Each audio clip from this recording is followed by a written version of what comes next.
अस्सलाम वालेकुम स्टूडेंट्स, कैसे हैं आप सब लोग। उम्मीद करती हूँ सब खैरियत से होंगे। जी तो स्टूडेंट्स, हमने प्रीवियस लेक्चर में एक्सरसाइज 13.1 को कंप्लीट किया था। आज हम पढ़ेंगे एक्सरसाइज 13.2। इससे पहले हमें कुछ टॉपिक्स के बारे में पता होना चाहिए।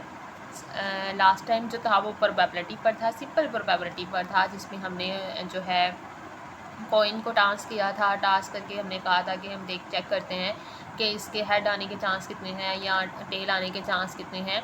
इसके अलावा हमने जो था डाइस को थ्रो किया था, उसमें हमने देखा था डिफरेंट डिजिट्स के 3 आने के, 4 आने के, 5 आने के, या इस तरह डिफरेंट नंबर्स थे, लेकिन 6 तक ही था, क्योंकि वो उनमें से कोई भी नंबर इकट्ठे दो दो करके या एक सिंगल नंबर्स के आने के चांस कितने हैं, प्रोबेबिलिटी कितनी बनती है। ठीक है, आज जो हम करेंगे वो है relative frequency as a estimate probability.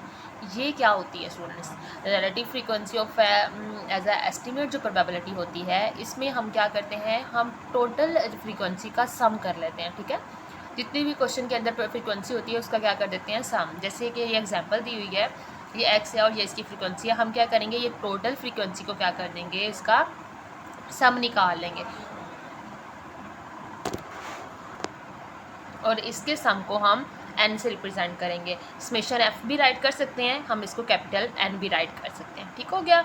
और इसके बाद हमने क्या करना होता है, हम उसको, इस फ्रीक्वेंसी को अपने जो हमने टोटल किया है उसको हमने 1 बाय 1 हर फ्रीक्वेंसी से डिवाइड करना है।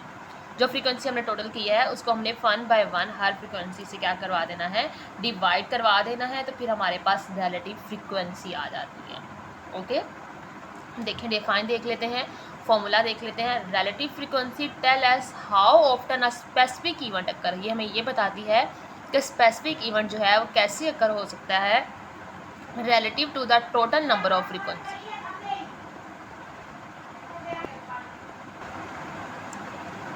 तो इसको हम क्या करते हैं, relative at the total number of frequency events और ट्रायल।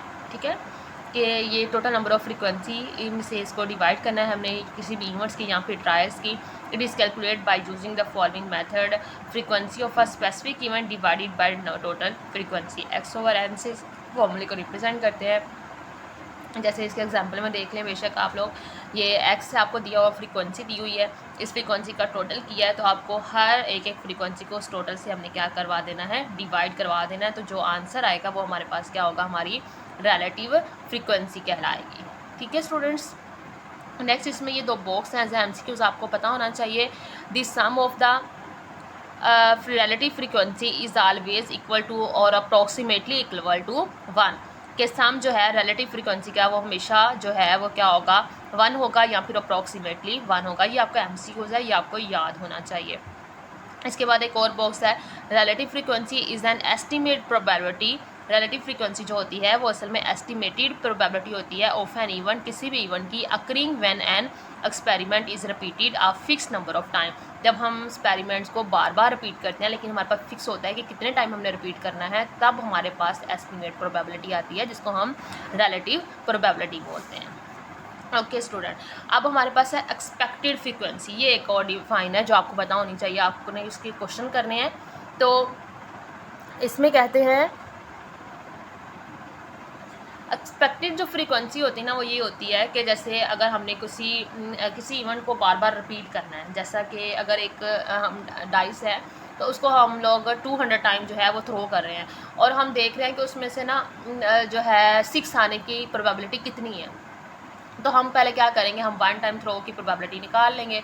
वो क्या होगी, देखें, 6 1 टाइम है ना उसके अंदर, तो 1/6 उसकी प्रोबेबिलिटी हो जाएगी। 1 टाइम थ्रो करने से 6 आने के चांस बन जाएंगे। ठीक है, और हमने कितने टाइम देखना है, हमने 200 टाइम उस ट्रायल को करना है, उस एक्सपेरिमेंट्स को करना है। तो हम क्या करेंगे, उस सिंगल प्रोबेबिलिटी को 200 से क्या करवा देंगे, मल्टीप्लाई करवा देंगे। तो हमारे पास क्या हो जाएगी, वो एक्सपेक्टेड फ्रीक्वेंसी आ जाएगी। ठीक है, फॉर्मूला देख लेते हैं। Expected frequency is an measure that estimate how often an event should be occur. कि इवेंट कितने टाइम अकर हो सकता है, डिपेंड ऑन प्रोबेबिलिटी, जो कि हमारी प्रोबेबिलिटी पे डिपेंड करता है। Expected frequency is found by using the following method. Expected frequency is equal to total number of trials multiply by probability of the event. ये फॉर्मूला है n मल्टीप्लाई बाय p की power a। जी तो students हमने दोनों definitions को पढ़ लिया जिसके थ्रू हमने क्वेश्चंस करने हैं। तो अब हम आते हैं अपनी एक्सरसाइज की तरफ।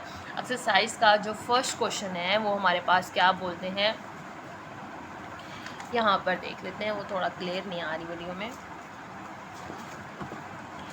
कहते हैं कि आ researcher collected data on number of deaths from horse